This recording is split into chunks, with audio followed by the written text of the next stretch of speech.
Здравейте на всички! Правя това включване, за да ви напомня неща, които забравяме, включително и аз. Но бях провокиран от една ситуация, която се случи преди малко пред мен. Един шофьор отне предимството на друг и втория тръгна да го гони, настигна го и какво стана не знам, защото аз подминах. Не искам да ставам свидетел на такива неща, на грозни сцени. Какво иска да ви кажа?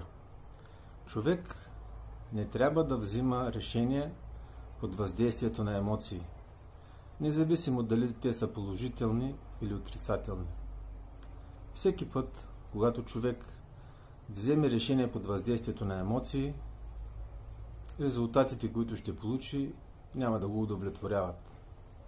Затова, когато решите да вземате някакво решение, изчистете съзнанието си от емоции, така решенията, които ще вземете, ще ви удовлетворяват.